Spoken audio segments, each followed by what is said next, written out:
AITA for refusing to let my sister stay with me after she got married and demanded I adjust my lifestyle for her husband. I, 28F, have always been the type to value my independence. I grew up in a pretty large family, so having my own space always felt like a bit of a fantasy. Sharing a room, juggling noise, and accommodating other people's needs were just a part of life. As soon as I was able, I moved out, eventually found a job I loved, and settled into my two-bedroom apartment. It isn't luxurious or anything, but it's mine, and I put a lot of care into making it a place where I feel comfortable and happy. I wouldn't call myself a neat freak, but I definitely value organization and a calm, quiet environment. I live alone, and I honestly adore it. My apartment has this minimalist, peaceful vibe that I've cultivated over the years. I like the idea of having control over my surroundings, and I tend to do little things to make the space feel more personal. One of my rooms is technically a guest room, but I mostly use it as a hobby space. I'll read, paint, listen to music, or just unwind there after work. It's like a mini sanctuary where I can escape, and the setup has always worked perfectly for me. Recently, though, my life has gotten a bit more complicated thanks to my older sister, 30F. She just got married a month ago to her husband, 31M. Let's call them Sarah and John. I was happy for Sarah. She'd been waiting for this moment for a long time. They met, fell in love, and had this whirlwind romance that led to marriage in less than a year. It all happened so fast that I never really got a chance to know John.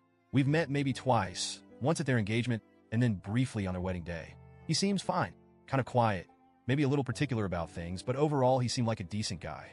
After the honeymoon phase, Sarah started reaching out to me with the idea of visiting. At first, I thought she just wanted a weekend to catch up, but then she clarified. She and John wanted to stay for a few weeks. They live about 3 hours away from me, so I figured maybe they just wanted a change of scenery. I love my sister, and I wouldn't normally have a problem with her visiting for a bit, so I said yes. But then the real kicker came. Sarah called me again, and her tone was different. Not hesitant, exactly, but more managerial. She started listing things that I would need to adjust to make the place comfortable for John. I initially thought she meant practical things like making space for their luggage or maybe putting fresh sheets on the bed. But, oh no, she had way more specific ideas in mind. Here's what she said, and it felt like a total laundry list of demands. 1. Quiet hours. Sarah told me that John works from home, so he needs an extremely quiet environment. They want me to observe quiet hours from 9 a.m. to 5 p.m. every day. That meant no music, no phone calls on speaker, and ideally, no hosting friends during the day. She said John gets distracted easily and needs peace to focus. I'm someone who often plays soft music while I work or clean, and I sometimes have friends over for coffee or just to hang out. This quiet hours rule would completely shift my whole day. 2. Full access to the guest room. The guest room is usually my little hideaway. I've got art supplies, books, and other things I use to unwind. But apparently, John needs a private space to take his work calls, so Sarah asked if I'd clear it out entirely to make it a proper office for him. When I asked why he couldn't just work in the living room, she said he finds open spaces distracting. She didn't say what I should do with all my stuff, just that I needed to find a temporary storage solution. 3. No cooking strong-smelling foods. Now, I'm not a chef by any means, but I do enjoy cooking a few things that have strong flavors, like curries or stir-fries with garlic. Sarah informed me that John has sensitive taste buds and that the smell of certain foods might bother him. So she asked if I could avoid cooking anything too fragrant, just to be considerate. 4. Making space for their relationship. This part really rubbed me the wrong way. Sarah explained that she and John need quality time in the evenings. She suggested I be mindful about noise after dinner because they need quiet evenings to connect. She also implied that I shouldn't have friends over in the evening because it could intrude on their couple time. Keep in mind, this is my own home, and I'd be expected to tiptoe around because they want to be alone. When Sarah finished talking, I felt like I'd been hit by a truck. She sounded so nonchalant, as if it were totally reasonable to ask me to rearrange my entire lifestyle for them. She framed it as a few small adjustments, but to me, it felt like they'd be taking over my entire space. I'd basically have to walk on eggshells in my own home. I barely even know John, yet I'd be bending over backward to accommodate him. I tried to explain to Sarah that I wasn't comfortable with all these changes. I told her I'd be happy to let them stay if they could compromise a bit. Maybe he could work from the living room instead of the guest room, or maybe they could just stay for a weekend instead of multiple weeks. But she immediately got defensive and accused me of being selfish. You know, family is supposed to help each other, she said. This is only for a few weeks, and it's not like we're asking for the world.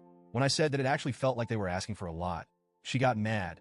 She went on a rant about how John is her husband now, and that by extension, he's family, so I should want to help him feel at home.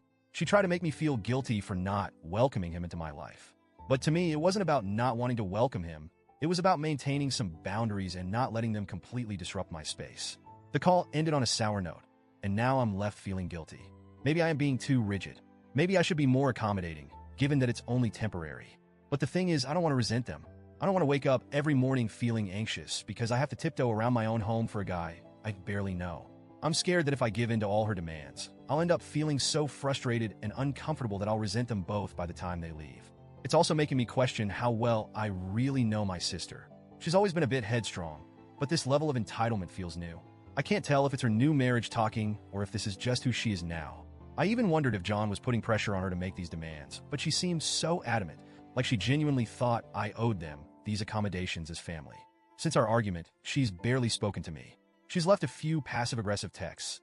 Things like, I guess we'll just have to figure something else out, since it's too much to ask you, or I thought you'd be more supportive as a sister. She's even implied that if I can't make these accommodations, she might not bother visiting at all.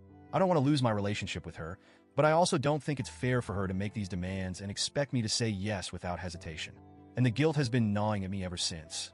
Am I being selfish? Should I just put up with it for the sake of family? I genuinely don't know.